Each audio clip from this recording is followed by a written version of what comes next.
Just when things seem to be going so well in life, sometimes all of a sudden opposition arrives. And that is what is happening in our story today of Esther. So stay tuned and keep watching. Hi everybody. Before we get started, if you wouldn't mind clicking subscribe to my channel, I would really appreciate it. And at the end, please like and share this video. Now here comes today's lesson. Toto and I are back, and this lesson is on Esther chapter 3. If you'd like to see any of the other lessons, you can click right here on the circle to watch them. So we are diving right into Esther chapter 3, but as I always like to remind you, we need to understand the context. So I am actually going to review the way that chapter 2 ends because it leads perfectly into our lesson today. And so we have at the end of chapter 2, Mordecai. So this is Esther's cousin. He discovered a plot to kill the king, and he told Esther. And it says in verse 22 through 23, and when the report was investigated and found to be true, the two officials were impaled on poles, and all this was recorded in the book of the annals in the presence of the king. So this is really important for down the road. And so that's how chapter 2 ends. And so Mordecai is the hero. And so let's see how chapter 3 begins. After these events, King Xerxes honored Haman. Haman? Who's Haman? Why didn't he honor Mordecai? So Haman, it says he's the son of Hammedatha, the Agagite, elevating him and giving him a seat of honor higher than that of all the other nobles. That's Esther 3:1. What is going on? Mordecai just saved the king's life and he promotes the other guy? This is not fair. And so Queen Esther, she must have been thinking the same thing.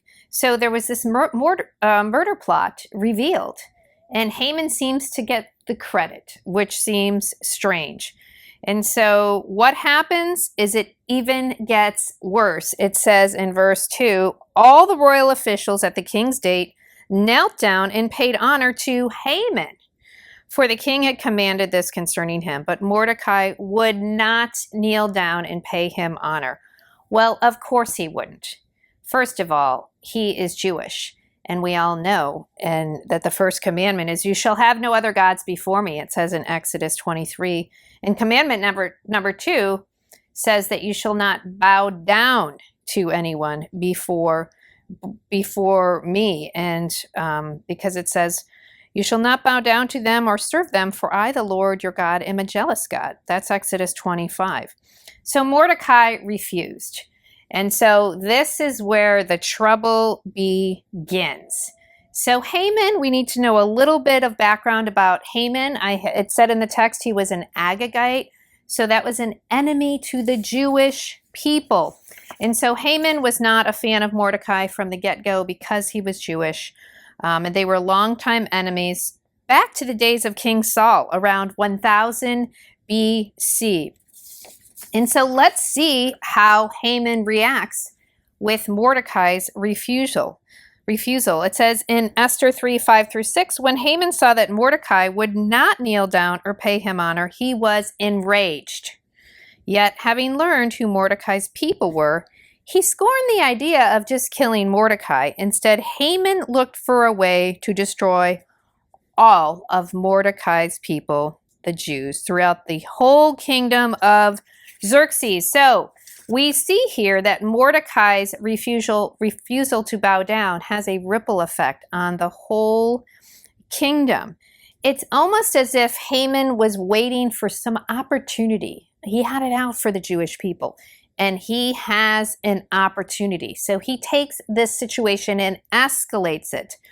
And so it says in verse 3:7, in the 12th year of King Xerxes, in the first month, the month of Nisan, the pure, that is the lot, was cast in the presence of Haman to select a day and month. And the lot fell on the 12th month, the day of Adar.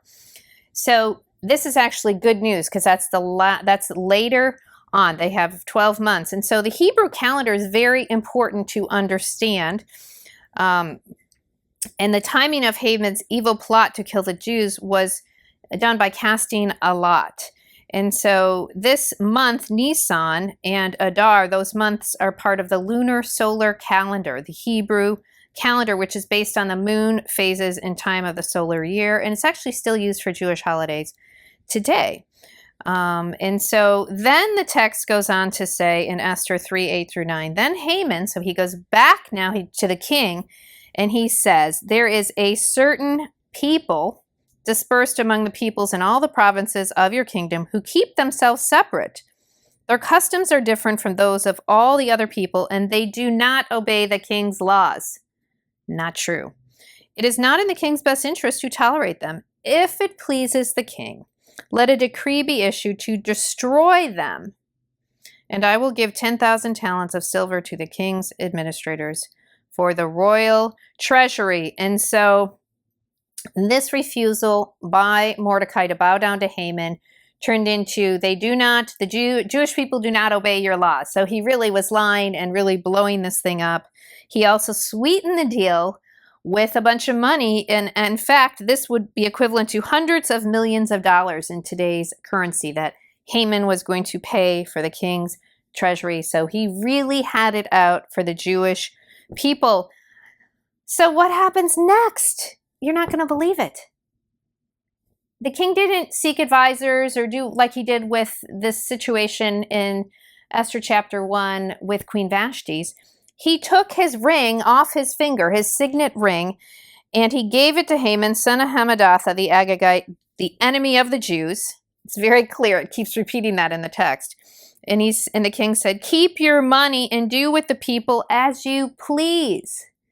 Says that in Esther 3:10-11. So this is bad news for the Jewish people because that signet ring represents power. And the king handed it over to Haman, his right-hand man, this evil man who has an evil plot to kill the Jews. There was no discussion. There was no consulting. And so this plan was put into place. And we see this in Esther 2:12-13. It was sent out to each of the provinces. And then it says dispatches were sent by couriers to all the king's provinces with the order to destroy, kill, and annihilate all the Jews, young and old, women and children, on a single day, the 13th day of the 12th month, the day of Adar, and to plunder their goods. And so this is horrible. But the timing is very critical. And we wouldn't know this right off just reading this, because if you don't understand the calendar, of the Hebrew calendar, you wouldn't know that it was actually, this edict was delivered the day before Passover.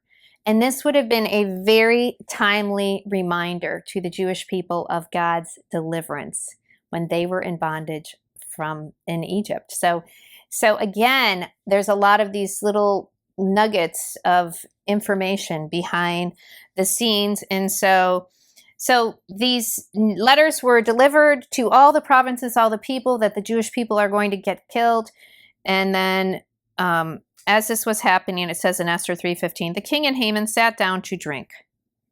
So they were having a party, and it says that the city of Susa was bewildered. And so what a turnabout from our big celebration, spa treatments, and banquet in Esther chapter 2. All of a sudden, there is opposition, and it's deadly opposition. It's evil opposition. And so my challenge this week is to really think and pray about how do you respond to opposition. We're going to see this next week and how Esther handles it in our next lesson. And it has our most famous verse in Esther chapter 4, for such a time as this. And so I hope you tune in and have a wonderful, wonderful week.